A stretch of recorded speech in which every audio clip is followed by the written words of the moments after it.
Hello there, and another Friday night show.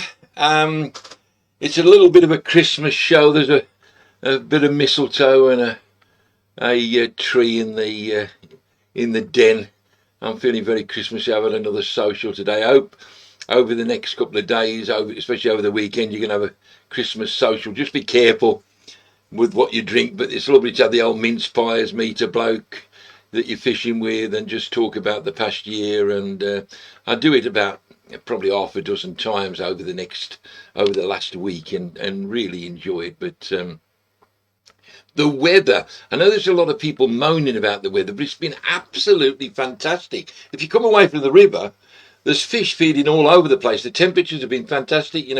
Okay, it's starting to drop again now, but we've had temperatures of 10 and 11 at night, and fish are feeding all over the place. And I'll certainly talk about my week, the last week. So as long as you're away from the river, and even people of this gone onto the river, have caught fish. Certainly, some of our local rivers in the Midlands, um, you know, have been. I passed over the Turn and the Roden, and oh my life, they're just all over the fields. They're absolutely awful, so unfishable. But there's people down at the bottom end of the Severn having some big fish. So there's still some fish to have. Me personally, I don't fish the flooded rivers, but I've been having some great sport, as I'll show you in a minute. So just get out there. Okay, if you can't fish for the river and you can't fish for your beloved barbel or your chub, then there's still some fantastic fishing to be had. Can I just remind you that now, just remember that when the show finishes, within literally a few minutes, it will then go on to YouTube, my YouTube channel, Des Taylor's Angling World, and that is because the new ruling for Facebook is it only stops on a few weeks after. So what happens is the show disappears for good. But what will happen now is it's on for permanent. It's on my YouTube channel. So every week, and we're slowly catching up with ones from the past. So if you go onto the YouTube channel, you can see things from the past, interviews. We've just put James Robbins on. There's going to be lots of interviews from the past into the future and whatever. So please join the YouTube channel, and you can watch the show whenever. If you want to watch this show in 3 months' time, and watch it again. It'll be there. Okay. So Mike Eagle's evening all watching from the bank on a night pike in. Oof, lovely. You're in the right area. Those gravel pits do produce at night, as we've spoke about before. Okay, so let's first of all go to this week. As I said, it's absolutely been super for me. Everything I've gone out of, I've gone out for fish that are good at this time of the year. I've been fishing with perch. I've been fishing with Steve. Greenway, we've had a few threes. I mean, Steve's had, I think, 3, 4, 5 threes. I've had, I think, 3 threes. I think we both had them. I think Steve's had them to 3.10 or 3.9, and certainly I've had them to 3.9 as well. So it's been fantastic. The pike up there was a byproduct of a little live bait, but certainly a few nice fish have been coming out of the venue. And it's looking really good for a decent pike on the water that we're fishing. So should be interesting over this winter. Beautiful pike, typical unfished all fish. Beautiful markings, absolutely fabulous. And the carp, my life. I'll be talking about about the winter and how people jump into winter fishing for carp fishing straight away and hardly any food or whatever. I've been putting loads of feed in. I've been putting boilie crumb. I've been putting in boilies, and I'm catching a good few fish. It's not cold enough to slow down yet. That's for a fact. So I've had some nice carp as well. I fished with Mark Latham, and he had a couple of carp as well, and still again putting some plenty of food in the swim. So not automatically cut down. I think I'll talk about that later on my tip.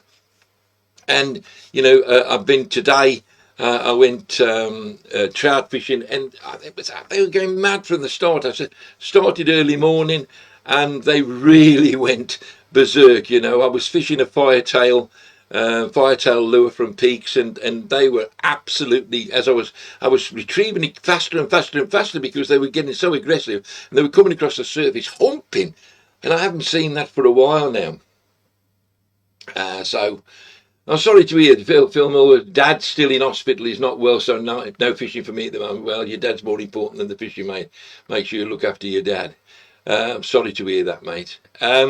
So, as I say, a lot of fish are being caught. I've had a great time at the moment, and a lot of people have been moaning about the weather. And I've said this many, many times. Don't wait for the conditions to be perfect, because rarely are the perfect. And let's face it, once you've got an umbrella up, once you've got a little bivvy up, hey, life's grand out there in the tipping down of rain. And I tell you what, the fish are already wet. They ain't bothered. They'll keep giving you bites, and you'll catch loads of fish. So all the best. Try it. Get out. Don't keep it's raining. Oh, it's awful out there. No, it ain't. It's fantastic out there. There's loads of takes, loads of fish to be had. Okay, let's go to the angling times this week.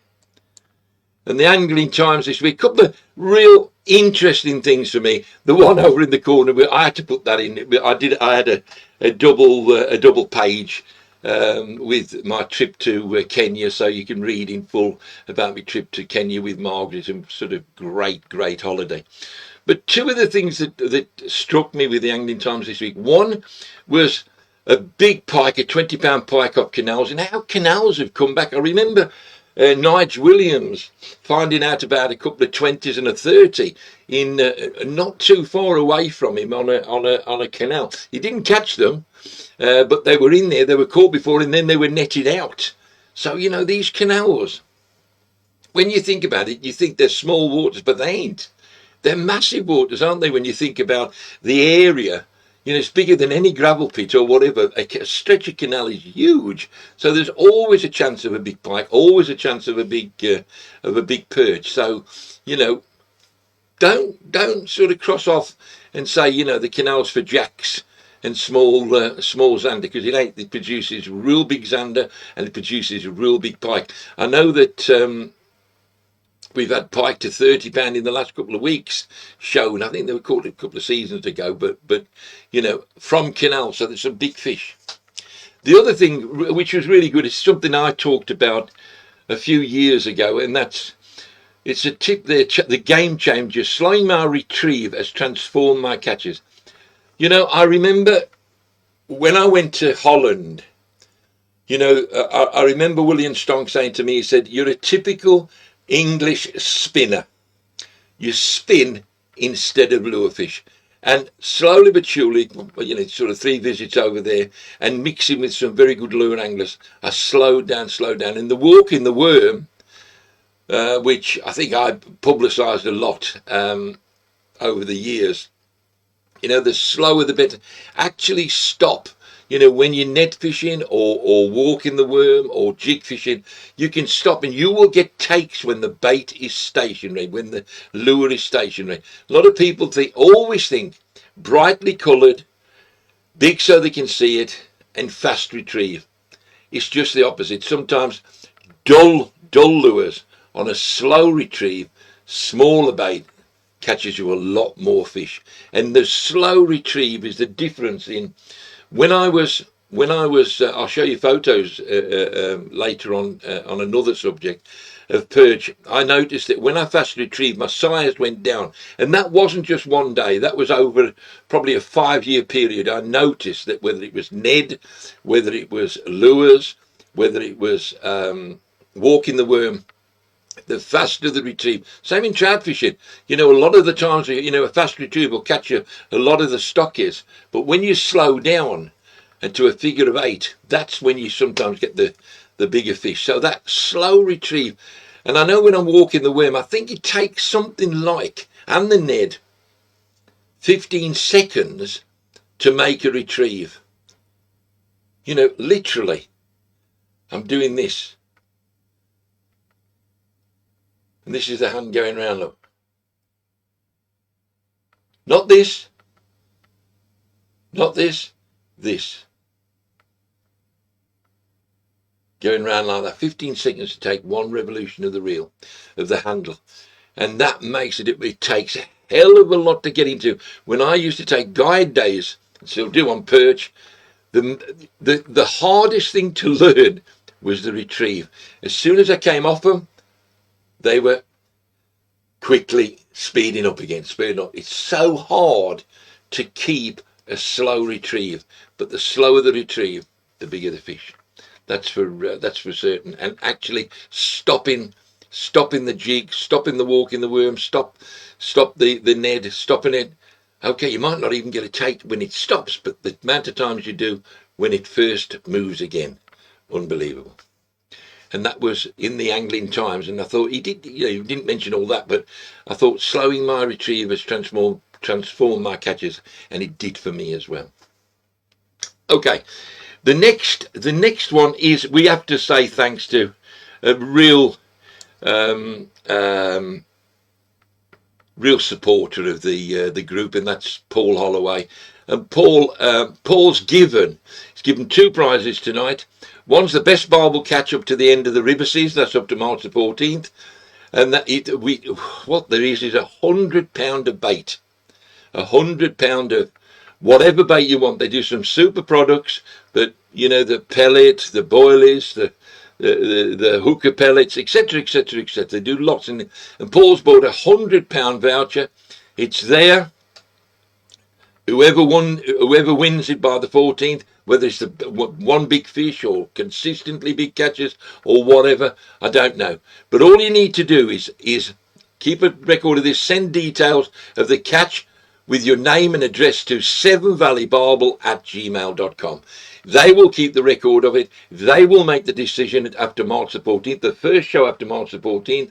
They will give it away to the winner. So it's a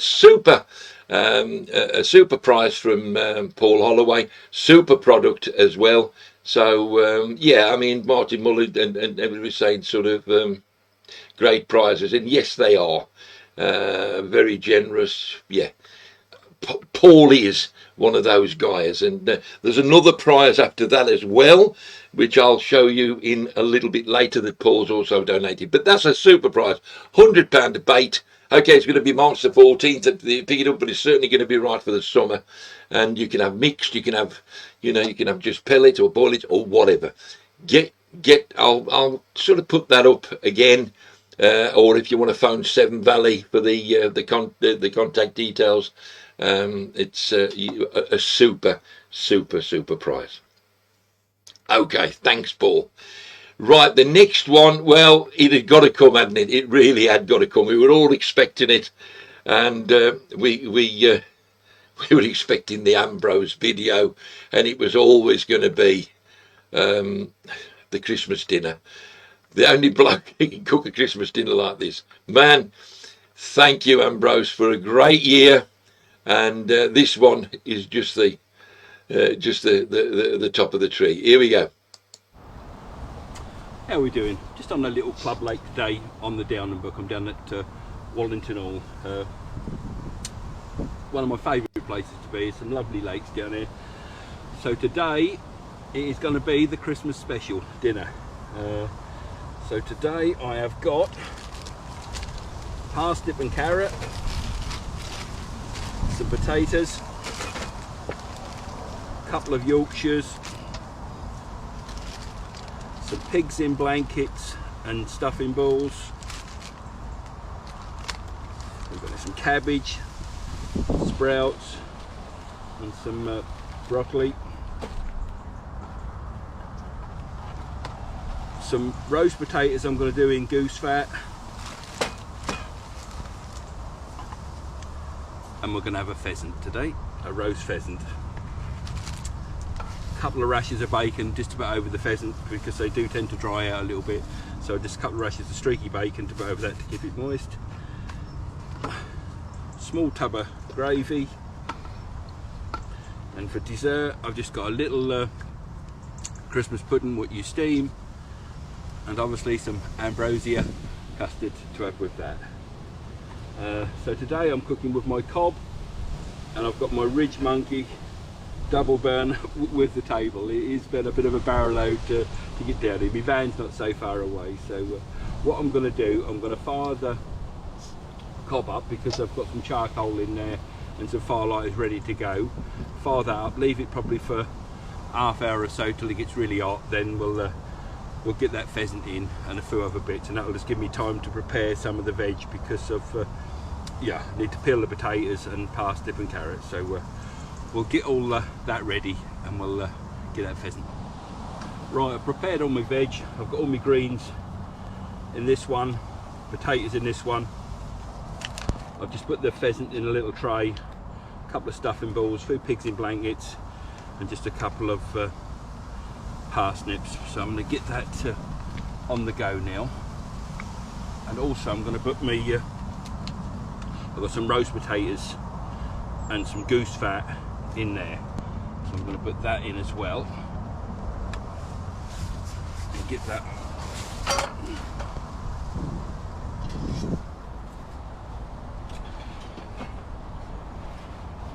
What I'll do, I'll just leave that going probably for about half hour or so before I get my veg on, and set another little pot up with a small Ridge Monkey gas burner just to do me gravy in, and I'll get me pudding steaming as I'm eating me dinner. So right, I'll get this nearly done and we'll come back and see how she's doing.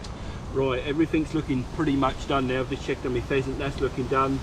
The greens have done, my potatoes are done, got the gravy hotting up.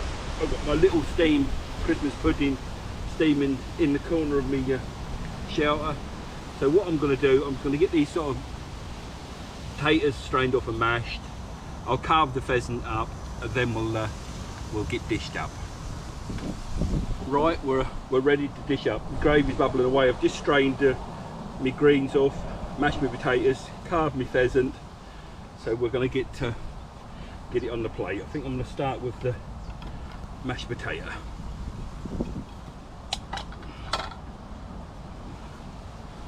Can only have a little bit of each because once again I've only got a small plate.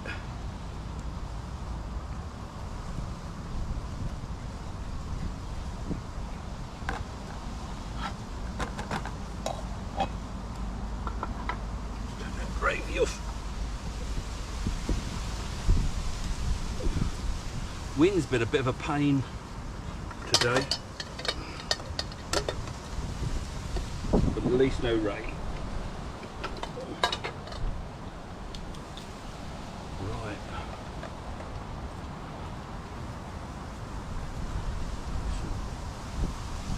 Some broccoli. No Christmas dinner would be Christmas dinner without sprouts. I'm not a big fan of sprouts, but I do eat them at Christmas.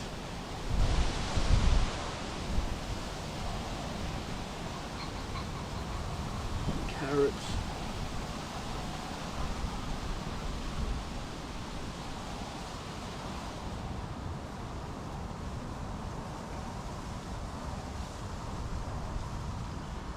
Bit of cabbage.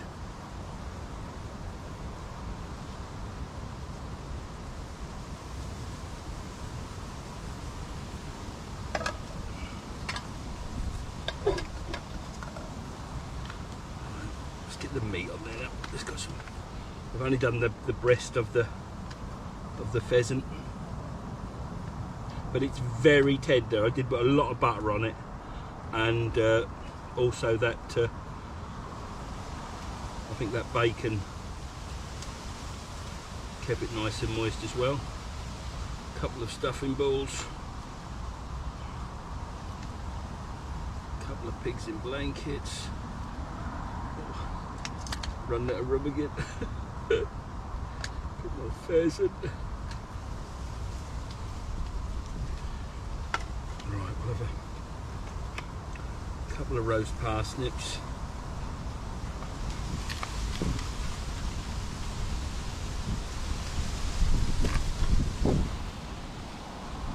Couple of roast potatoes. I always do a little bit too much. roasties do look nice.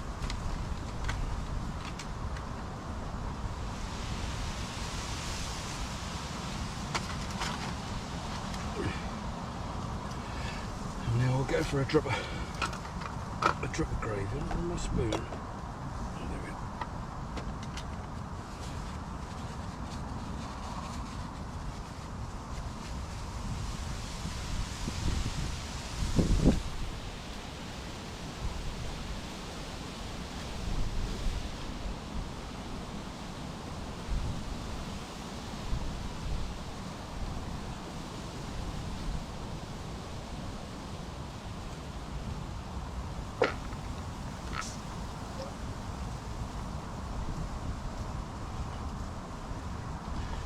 And there we go, the Christmas special. We've got roast pheasant, roast potatoes, pigs in blankets, stuffing balls, sprouts, mashed potato, roast parsnips, cabbage and carrots and broccoli. So I'm going to get that out, a little bit more fishing, and not looking forward to the washing up when I get home. Just one more thing, forgot to put my Yorkshires on. We couldn't have no roast dinner without Yorkshires, could we? I'll just squeeze them on there. There we go. That's it.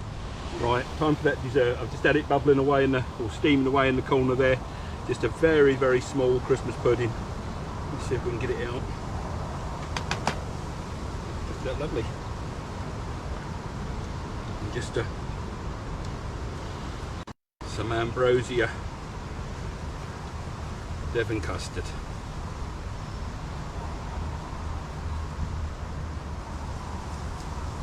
The dinner was very nice, and this little pudding smells nice. So I'm going to get that out, a couple more hours fishing, and get home and tackle the washing up. So thank you very much for watching. Thanks for all the positive comments and likes, and also a big thank you to Des for everything he does on the show, for letting me put these videos on there. It's always a must watch on a Friday night, and you know, the tips, the prizes. So a big thank you to Des. So tight lines, full bellies, and Merry Christmas. Cheers.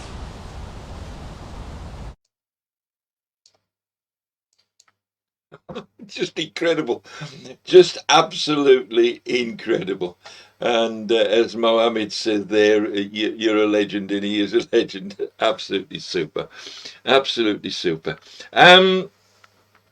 What we will be doing is we'll be putting Ambrose's films across to the YouTube separate at a later date. We'll be starting that after Christmas. There'll be quite a few of the things that's been on the show that will be put separate, so you haven't got to watch all the show to get like an interview or, you know, Ambrose cooking or whatever. Ambrose just Lee McManus said, amazing, just need another pint of gravy. Yeah. So yeah, super stuff. So right, the next thing is I'd like to talk about is let me just get. Oh right, okay. We've got another. This is the other prize from Paul again. You know how so kind he is. This is going to be for a kid, and we're going to decide on. This is a brand new reel and a brand new buzzer, a brand new Mitchell reel bait runner that's not been used. Paul's donated these to win for a Young Angler Award, and I've literally just had them this week, and I think they're too good a prize just for a photo. I don't know yet. We've got a prize from Mohammed, a couple of delightful prizes from Mohammed as well as these from Paul, and we're deciding what we're going to do with them after Christmas.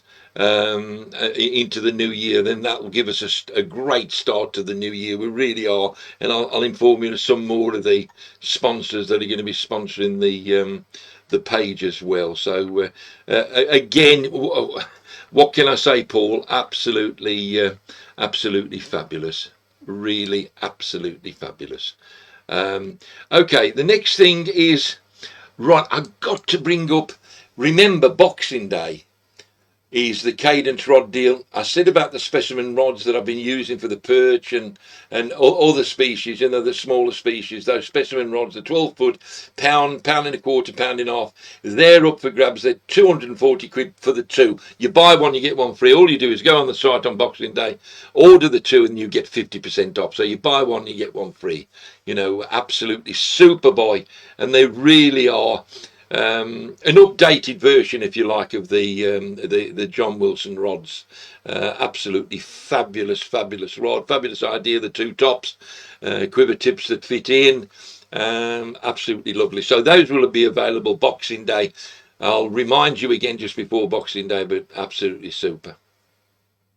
Okay, we've got another prize. We've got the John Wilson prize, and this is, remember, when you answer this, you send it by email to me. You don't come on these pages and giving the, you know, ruining the question. It's sent to my email, which the information is on here. It's a question about John Wilson, and send it to my email address only, not put it up on the comments on this page now.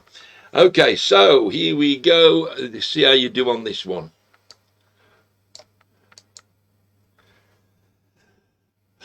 The answers this question correctly. Answer this question correctly and win a John Wilson book.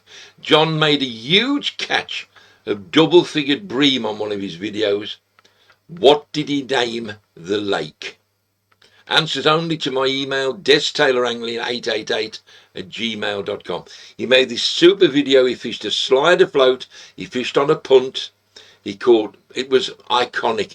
It was one of the, you know, one of those things that you remember all your life, whether you're a serious angler, whether you're a kid, whether you're starting or whatever. It's just one of those iconic catches of double-figured bream. I can't remember, he might have had 14 doubles or whatever he had. I can't remember. It was just typical Wilson. It was incredible. And if you send it to my email, you will get a John Wilson book sent out to you. Okay, so remember, huge catch of double-figured bream. What did he name the lake?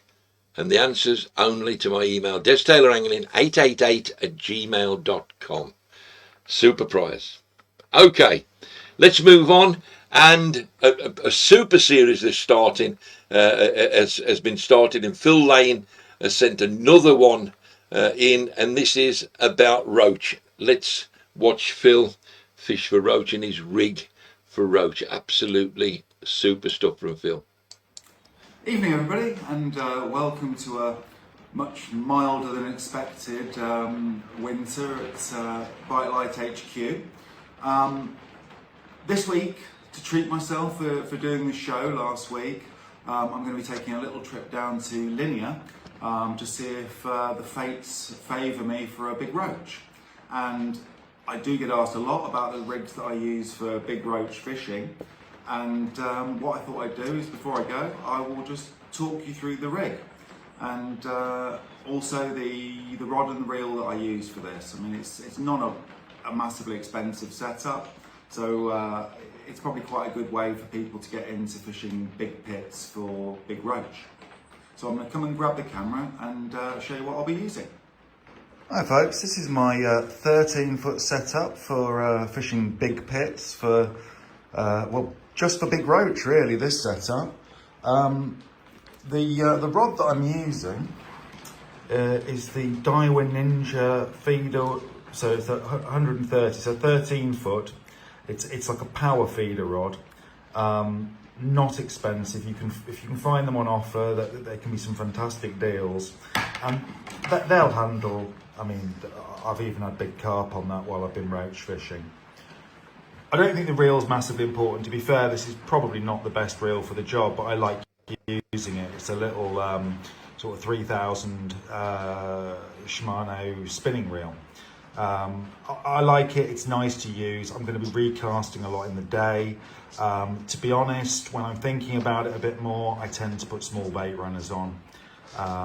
But you know, a lot of fishing is just about what you like to use, and if I'm casting a lot, I like to use this little reel. And easiest thing in the world, I think I've got a 8-pound Daiwa sensor line on this, because I've got a lot of reels, and it's nice to have a cheap, reliable product on a few. I've got quite a lot of fancy lines on quite a lot of my reels, but to be honest, when I'm changing it maybe 3 times in a season, like a feeder rod, the Daiwa sensor, it gets, oh yeah, sure, it's a little bit curly there, but that will soon straighten out, and I'll give it a good stretch before I cast in.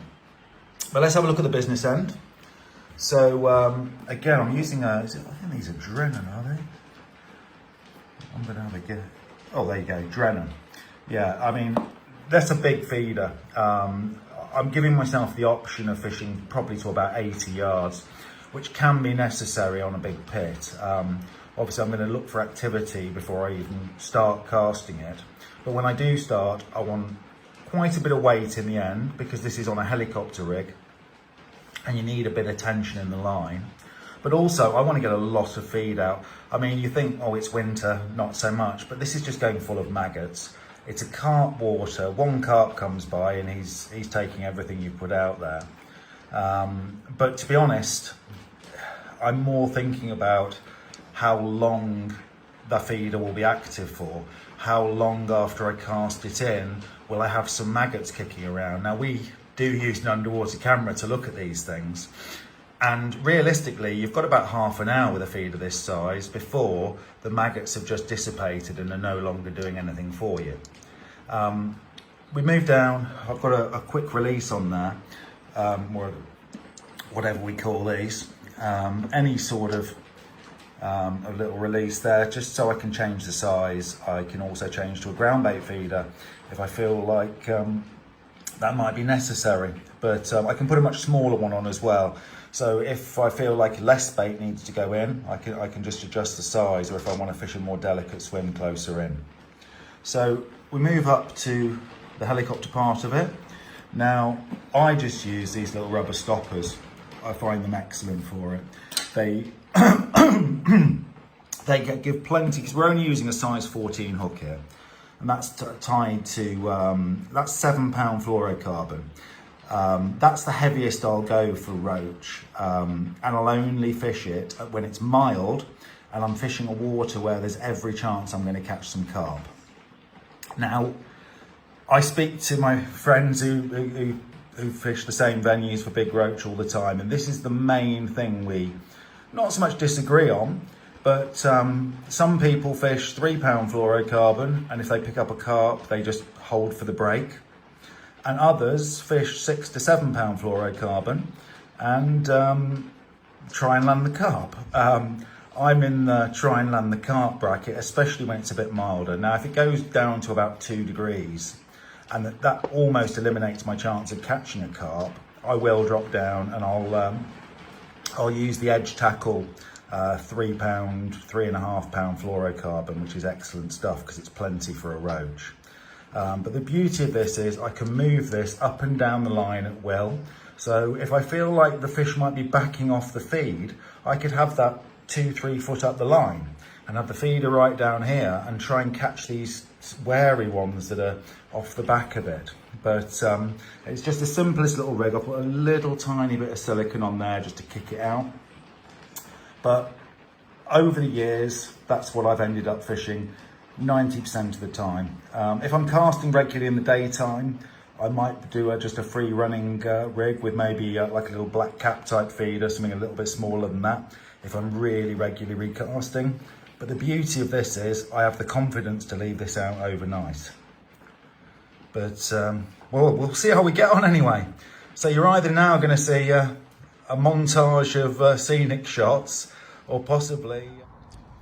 Here we are, folks. Getting set up on Bros Nose 1. Fairly quiet at the moment. Maybe another 10 or 12 bevies around there. Quite a few pegs that are booked out for the weekend though, from tomorrow. Not this one, this is peg 18. I think I fished this peg once before in the middle of winter. And I'm fishing it today, as you can see from what the waves are doing there. The wind is straight into this peg. When I got here, there's a few birds, grebes and stuff, feeding on stuff down here. So hopefully we'll be in for a few. But I've got the roach rods with me today, so we'll see if we can get ourselves a big roach.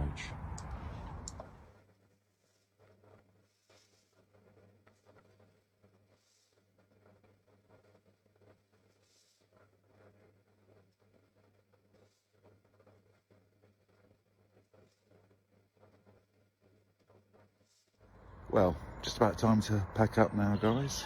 Maybe another hour or so to get a bite, but no big roach this session. I'll settle for the carp though, because I think not ideal conditions, and I don't believe anybody else has caught anything, so you know, that's fishing, isn't it, guys? But that's one of the big things about big roach fishing is you're just not going to catch one every time, or even every season maybe.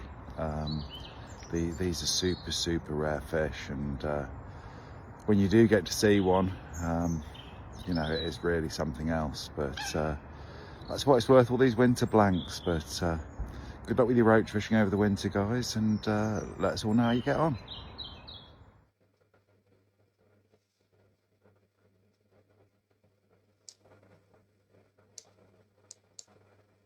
Thank you, Phil. That was super. I love the shots of the lake with the sun there on the on the sunset. Absolutely beautiful. So atmospheric. It was I felt like going roaching after that. But super, absolutely super stuff. And we'll carry on. More tips now. We'll carry on from Phil. I've asked Phil to do, and he says that he's going to do it.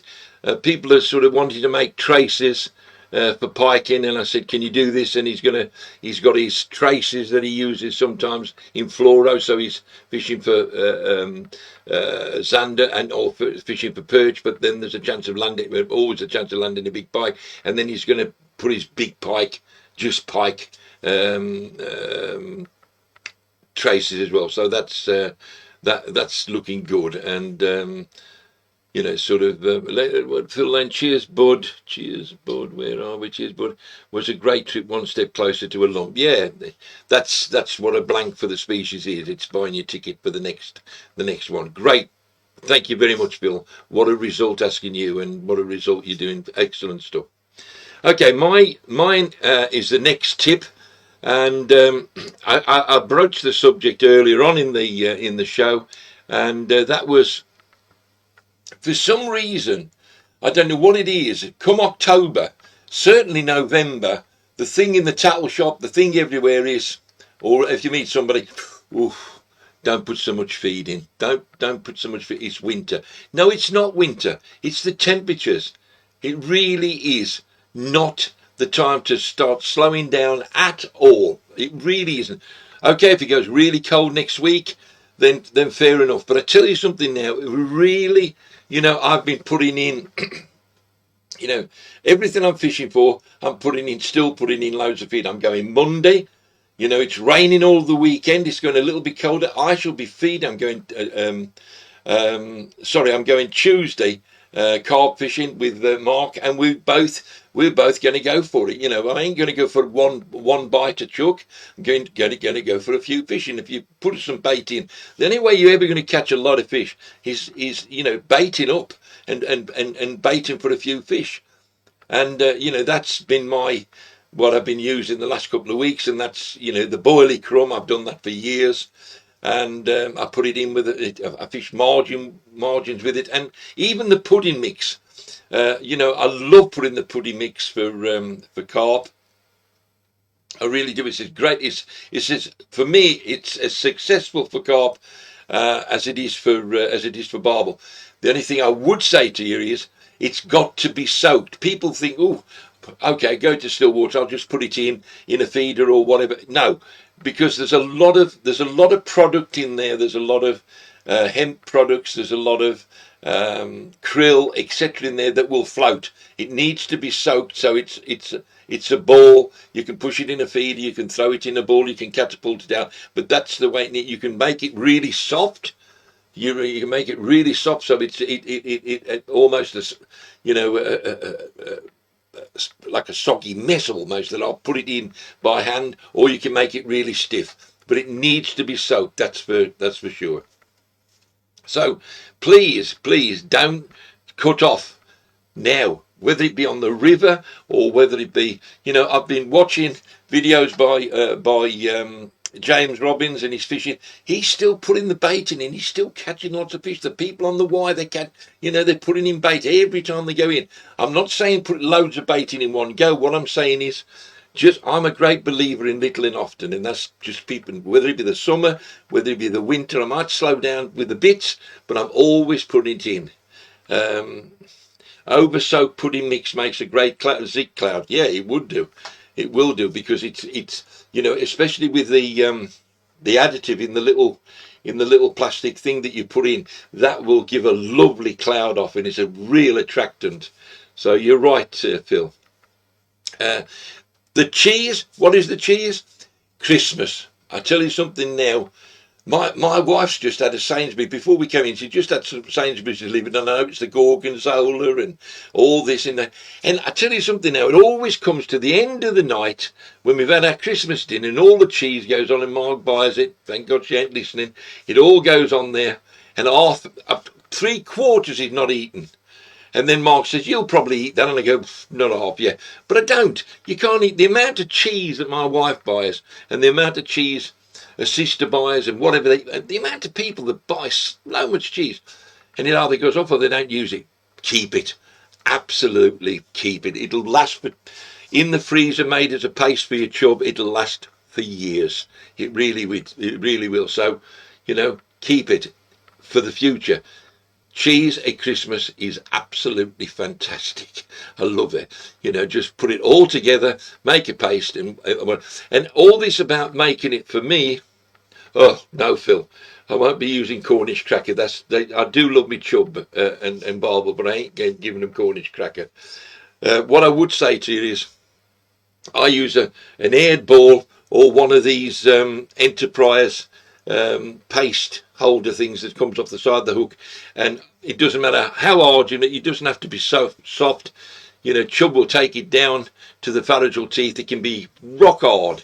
You can actually put a boilie on if you want, a little boilie, and mould it round the boilie. It doesn't have to be soft. Just put your cheese, mix it up. You can melt it in a microwave so it goes liquid. Melt it, lift it all up, mix it all up, then let it go hard. Don't matter. The harder the better for me, because it lasts in the water. I don't want soft cheese. I really don't. And I tell you what, chub have got pharyngal teeth to eat hard stuff like crayfish, etc. I think Fred J. Taylor said years and years ago that he nearly lost a finger. He put his finger down into it, and boom, it smashed his finger. So there you go. That's my tip. Don't cut out the feed yet. Don't just think, I'll just put 2 boilies out and fish over the top of it because the carp are not feeding, or the barbel or whatever. We've had no real cold weather yet. We had a few weeks ago when I came back from Kenya. It went down to minus. Since then, it's been absolutely fabulous. It's been raining, but it's fabulous catching, except on the rivers because they're out of source. But, they're still having food. Still give them food, that's for sure. Okay, now we can go to Zero Fit, which is here. What a super photo this was. Crikey. Unbelievable. It's by Ethan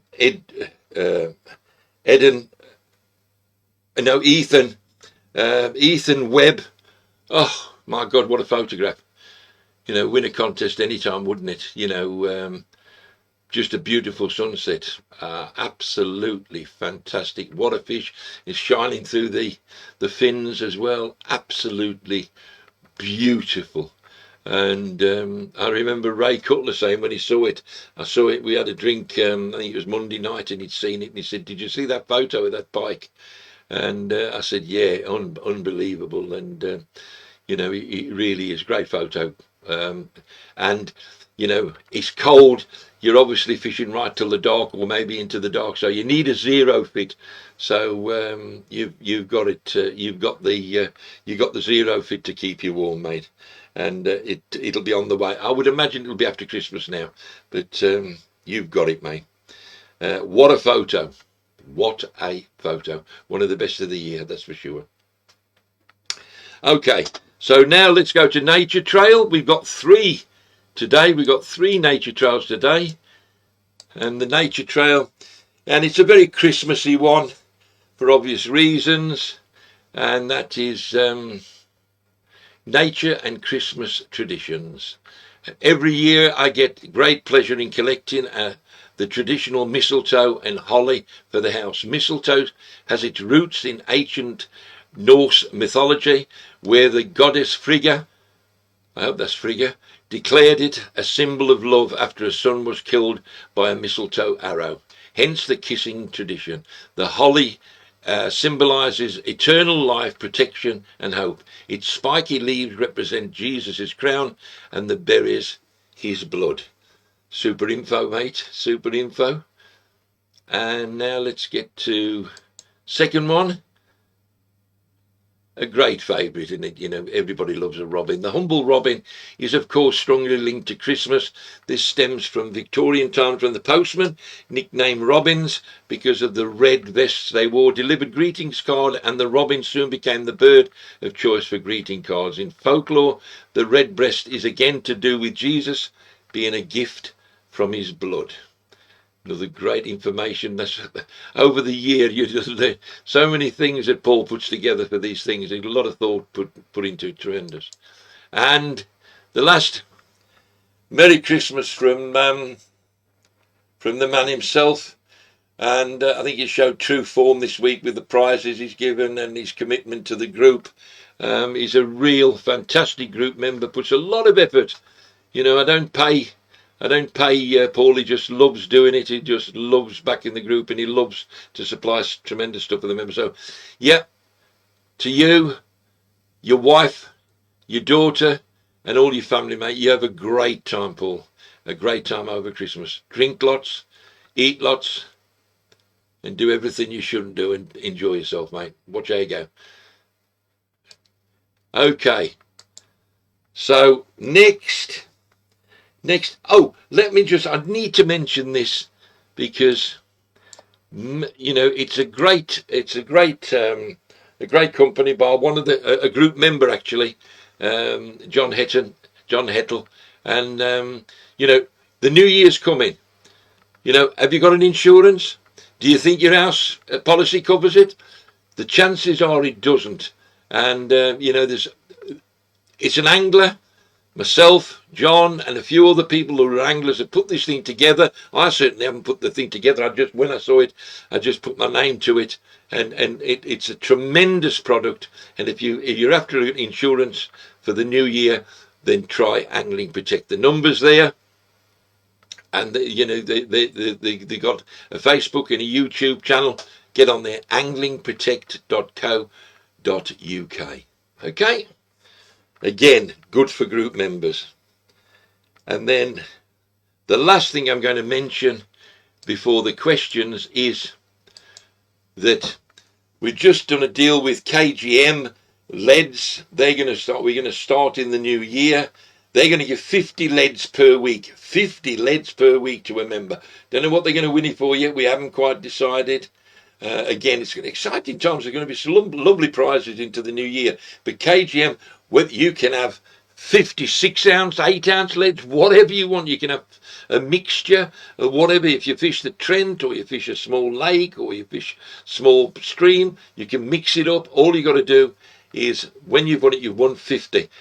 What you have will be up to you. It's a great prize worth a few bob, and it'll be every week for the group members. Absolutely super. So Richard, thanks for that, and it's a deal that a lot of people are going to have a lot of enjoyment. Yeah, it is a nice prize. Okay, right. Let's get to the question of the week. The question of the week is, and of course the winner will receive, and I said, you know, it's not just barbel. Okay, the rivers are up, but it's not just for barbel. It's for all species. It is a super product, and the winner this week is a chap called Bob Douglas, and his question, it relates to winds. And it is an hard subject. Just let me clean my glasses. They got all sort of mucky, and I'm sort of looking at. And it is a very, very, very difficult subject, and there's no easy way round winds. And you know, the one, all I can say to you, except the east wind, and that's guaranteed that that will affect your fishing. If it's an east wind, it doesn't matter if it's a really cold east wind or just a moderately cold, it always seems to affect the fishing. You know, there is a saying, you know, the fish bite west, fight best when the wind is in the west, and fight least, bite least when the wind is in the east. And it is quite a good saying. But the only thing I can say, I made a few notes here, you know, it's experience, and there's no easy way around it. It is experiences, and experiences on certain waters, because certain waters a wind will work, and on another water it won't work. Certain waters, when a wind is blowing, big waters, small waters, they're all affected differently. And the common thing is, a lot of people say always fish into the wind because the fish are blowing. They aren't. And I tell you one thing for certain, if they are blown down and they turn on the wind and they come on the wind, if it blows 2, 3, 4 days really, really hard, the chances are they actually turn the other way and go the back of the wind. Especially if it goes a bit cooler, they can go the back of the wind. So all of a sudden you've got a bit of a still, and they can go the back of the wind, which is contrary to people thinking they just fish into the wind. It really is. Following the wind is not always the best way, especially on a small water. Sometimes a small water, when you get a big wind blowing, they will definitely be on the back of the wind rather than the front of the wind.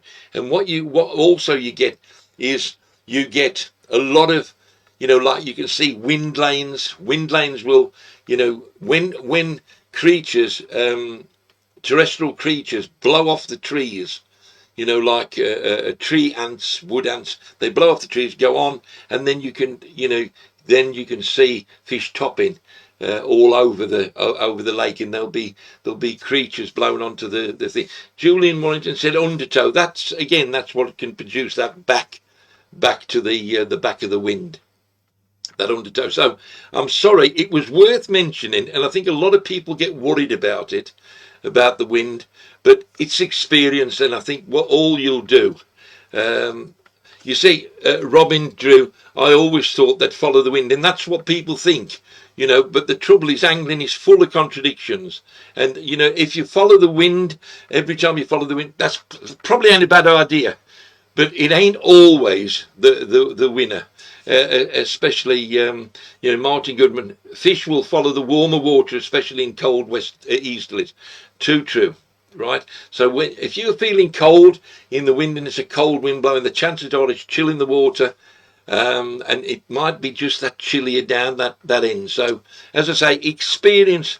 Fishing really is an experience, and you know, you can watch YouTube, you can watch programs like this, but at the end of the day, some people can talk a talk and tell you what this and what.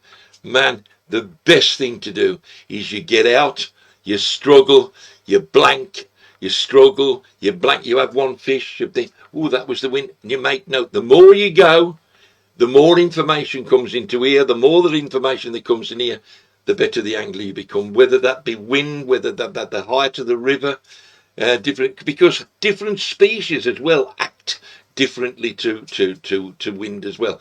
I mean, the worst fish to fish for on waters where wind comes is rudd. You know, you can have rudd in front of you. You can have a whole shoal of big rudd in front of you.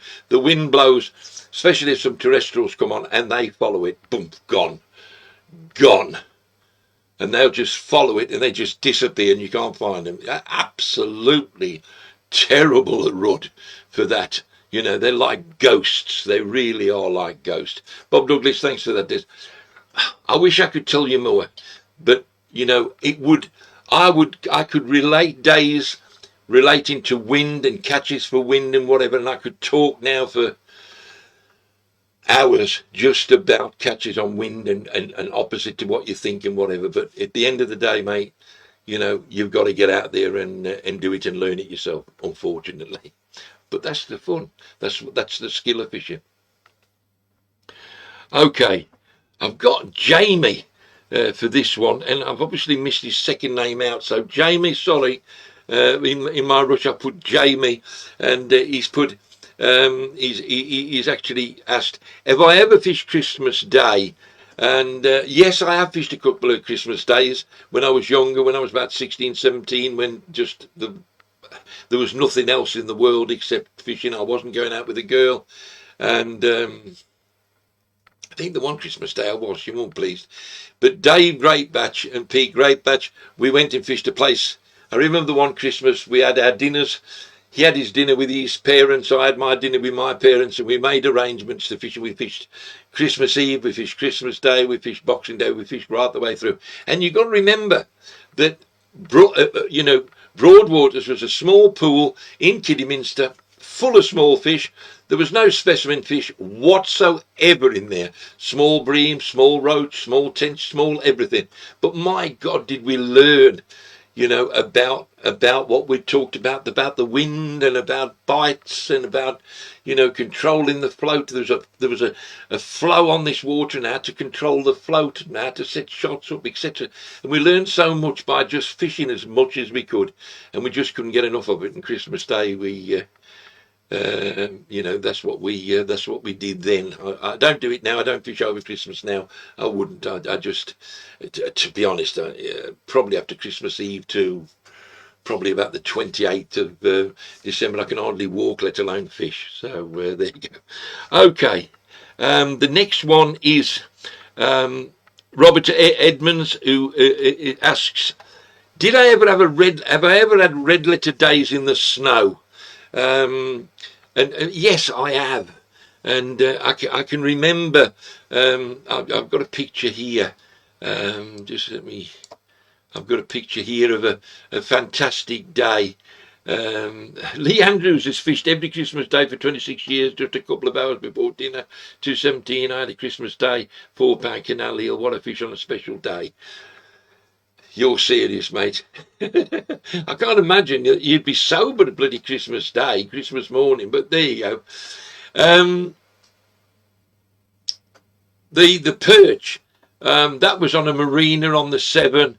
I can't remember the exact catch, but it was just an incredible catch. It was walking the worm. It was, I think I had something like 10 or a dozen fish over 2, a couple over 3. It was a fantastic, you know, the water was cold, there was snow, and I kept a few in a landing net and just put them down, and there you go. It was just, I mean, you can still see that it's still snowing there, the snow coming down, you know. Leandro's just said it's the only day I am sober. So there we go. It was a fantastic day. It was an opportunity taken.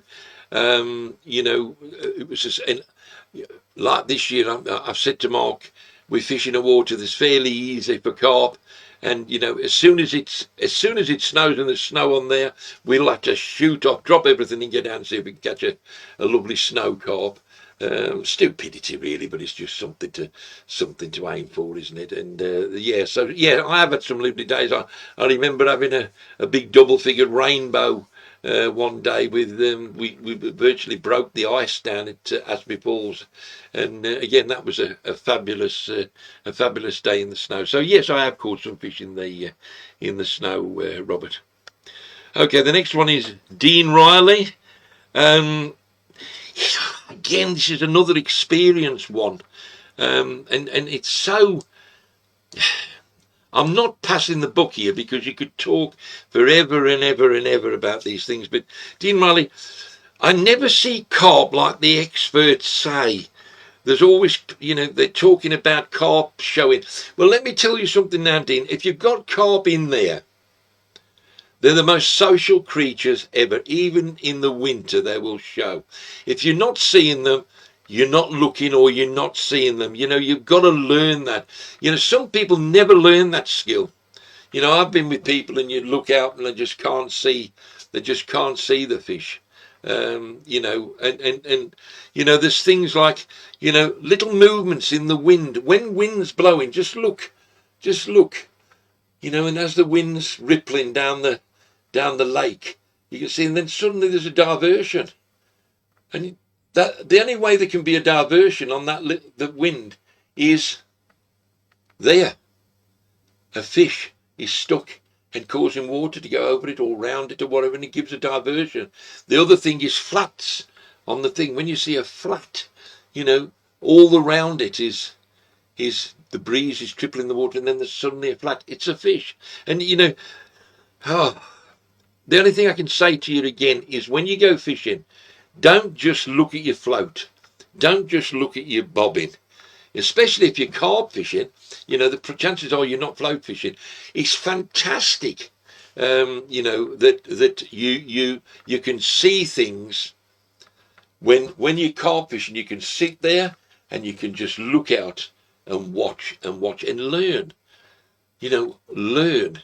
You know, look for some of these things, these flats, these diversions in the wind, splashing, boof, up. You hear it. Look to see where it was, etc. You'll learn about the water. But I can guarantee you one thing: if there's quite a lot of carp in there, and you're not seeing these things that you're saying the experts, you're not seeing, that's your fault. They will be doing it. They will be showing themselves, even in the winter, the summer, whatever. Carp are the most social of things. They really are. They will come out in the middle of winter, and they'll come out in the summer. They really will. So just, you know, literally, just start learning. Just start looking. You know, that's it. Okay. Next. There's a chap here, John Frederick. He's asked the best company that I've gone fishing with over the years. Who's the best company? To be honest, mate, I only go with friends. I only go with people that I like. They're like-minded. They like a laugh. You know, it ain't a competition between us. And so I ain't got any favourites. I've got lots of people that I've fished with over the years. Phil Goodstill, Ray Cutler, Steve Greenway, Ray Cutler, Lawrence Breakspear. I've got lots of people that I've fished with over the years, and they're all the same minded as me. You know, they really are. They're glad to see you catch. You're glad to see them catch. They like a bit of fun. You know, when we finish fishing, you go. You know, you have a few drinks after, and so I'm surrounded with. I only surround myself with the same-minded people, really. You know, I try to avoid people that, you know, ain't like me, because you know that can cause problems. You know, it really can. You know, sort of going away fishing with somebody that don't want to drink after or whatever, and you're on your own, ain't, you know, I don't got nothing against people that don't drink or whatever, not getting smashed, but you know, want a social drink or whatever, and they don't drink it, or I don't want to be with them, you know. So I'm only with the people and enjoy the same sort of things as me, you know, with the fishing and socialising or whatever. Okay, and the last one is Bert Stowden, and he said, winter tips for fishing. That's like any winter tips to get you a few takes. Well, that first one is it winter? First of all, don't go into winter mode before you even. That's Owen Clifford. Yeah, I've always got binoculars with me. That's a very good being put up, which I forgot. The chap spotting fish, get binoculars and scan it. You've got plenty of time. You can't fish and your baits are on the buzzers. So, you know, look, scan and see, and you will see fish. Good mention there, Owen. But winter tips, first of all, as I say, don't get into winter mode. You know, it's November. Oh, you know, I'm sure some people, it could be, you know, 30 degrees C, and there could be sun, you know, Sunday, it's November. Oh, they'll be stopping. They won't be feeding so much. They will be. So make sure it's winter. I don't class winter now. We used to say anything November the 1st was a winter carp. I don't think it's winter now till January. And our true winter is January, February now, and then March comes out of it again. We don't have much winter now. So, That's, I think that's, whether you climate change or whatever you want to call it, but that's a fact. I've also down put here, when it does finally become winter, then little and often, don't just cut it out and just send one bait out. I'm not a great lover of fishing one bait, slinging out. I've got to have something. I might put a bait out on its own first, but around that period that I'm expecting takes from carp, midday, sun's at its highest, temperature's highest, I'll put a couple of baits in, plop, plop, over where the bait is. So, I'm causing, they've got to do something. If they're sitting near, and I'm only fishing in an area where I think there's fish, it's no good thinking, I wonder if there's any fish. There's fish in, that's what I'm thinking. So what I'll do is I'll go, those fish are probably near my bait, but what I'll do is go plop, plop, a boilie, plop, plop. That might make the difference in him going, whoops, what was that? Or it might just tilt him to think, I'll go and have a look. And I always do that. And what I've always said, noise, even more so when it's clear, when it's cold, when they just need any excuse not to feed any species, just be extra careful on the bank. When you're coming along on a clear day, if you know where you're going to fish, then approach it from a different angle, come well away from the water. Don't make yourself scare all the fish in the area before you get there. Be definite and probably just come down a little bit with gear. Me personally, if I was using an 8 hook, I might use a 10. If I'm using 15-pound line, I might use 10 or whatever. You can just scale it down a little bit to give you a better chance. And the other thing is, obviously, the main thing is fishing the right area.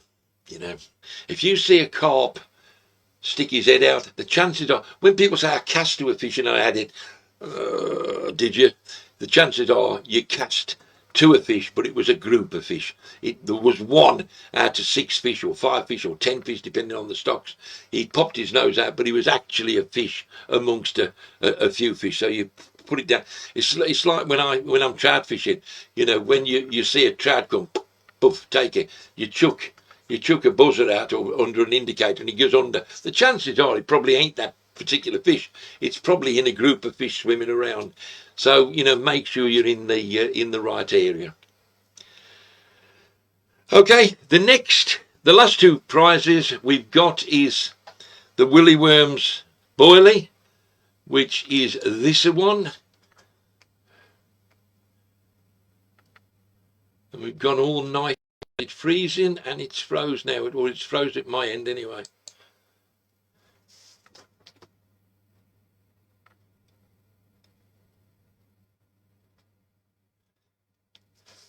And that's the fish. It's Mark Weaver, opportunist fishing.